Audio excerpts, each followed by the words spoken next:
De la componction du cœur.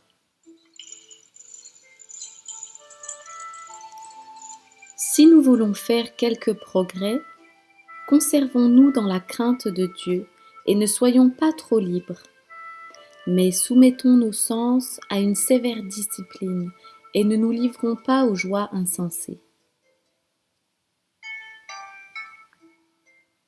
Disposons notre cœur à la componction et nous trouverons la vraie piété.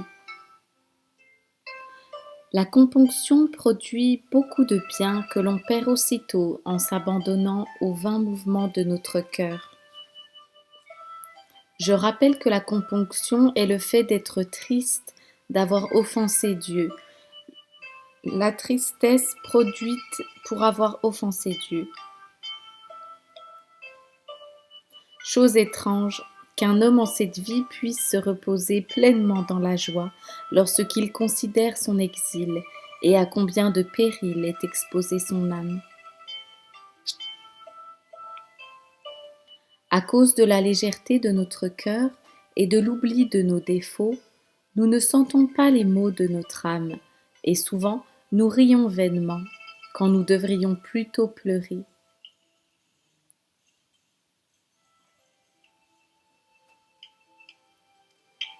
Il n'y a de vraie liberté et de joie solide que dans la crainte de Dieu et la bonne conscience. Heureux qui peut éloigner tout ce qui le distrait et l'arrête, pour se recueillir tout entier dans une sainte componction. Heureux qui rejette tout ce qui peut souiller sa conscience ou la peut sentir.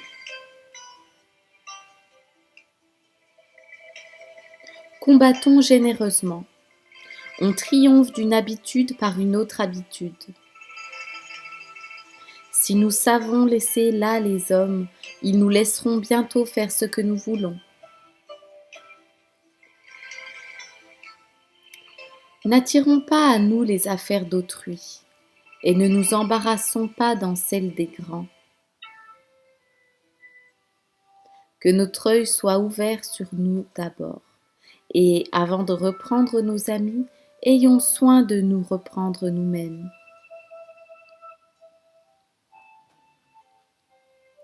Si nous n'avons pas la ferveur des hommes, ne nous en attristons pas, mais que notre peine soit de ne pas vivre aussi bien et avec autant de vigilance que le devrait un serviteur de Dieu et un bon religieux.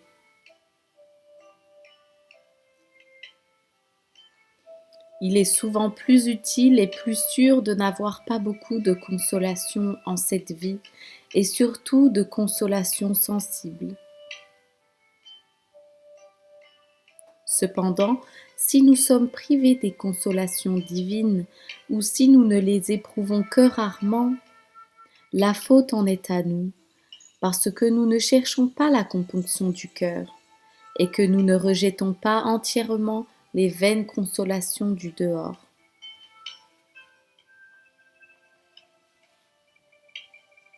Reconnaissons que nous sommes indignes des consolations célestes et que nous méritons plutôt de grandes tribulations.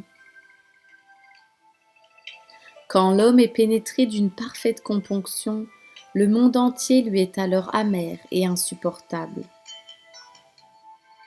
Le juste trouve toujours assez de sujets de s'affliger et de pleurer, car, en considérant soit lui-même, soit les autres, il sait que nul ici-bas n'est sans tribulation, et plus il se regarde attentivement, plus profonde est sa douleur. Le sujet d'une juste affliction et d'une grande tristesse intérieure, ce sont nos péchés et nos vices, dans lesquels nous sommes tellement ensevelis que rarement nous pouvons contempler les choses du ciel.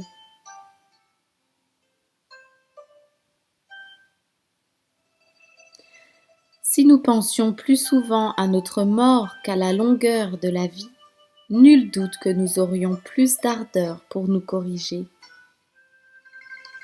Et si nous réfléchissions sérieusement aux peines de l'enfer, nous supporterions volontiers le travail et la douleur, et que nous ne redouterions aucune austérité, sévérité, rigorisme. Mais parce que ces vérités ne pénètrent pas jusqu'au cœur et que nous aimons encore ce qui nous flatte, nous demeurons froids et négligents.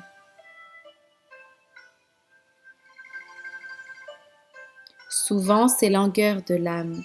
Si notre chair misérable se plaint si aisément, prions donc humblement le Seigneur qui nous donne l'esprit de componction. Et je conclurai avec ce qui va suivre. La douleur est le fond de la vie humaine. Souffrance du corps, maladie de l'âme, inquiétude, affliction, péché, tel est l'accablant fardeau qu'il nous faut supporter. Depuis notre naissance jusqu'à la tombe, et cependant, à force de travail, l'homme parvient à découvrir, au milieu de ses misères, je ne sais quelle joie insensée dont il s'enivre avidement. Fuyons ces folles joies du monde. Arrêtons notre pensée sur le châtiment qui les doit suivre, sur nos fautes si multipliées, et demandons à Dieu, avec la componction du cœur, de se repentir plein d'amour. Si nous arrivons à nous détacher de ce bas monde, se rappelant que cette vie n'est qu'éphémère, elle n'est que passagère, elle est très courte à côté de l'éternité qui nous attend. Subir des tribulations ici-bas pour atteindre le paradis, l'éternité, où là-bas aucune mauvaise chose n'existera.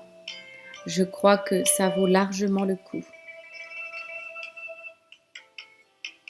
Si on arrive à se détacher de tout et s'accrocher à Dieu, les choses seront plus faciles à supporter.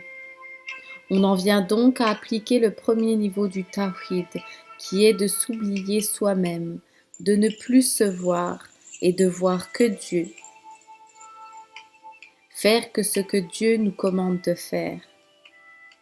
Ô Seigneur, fais de moi ce que tu veux que je sois.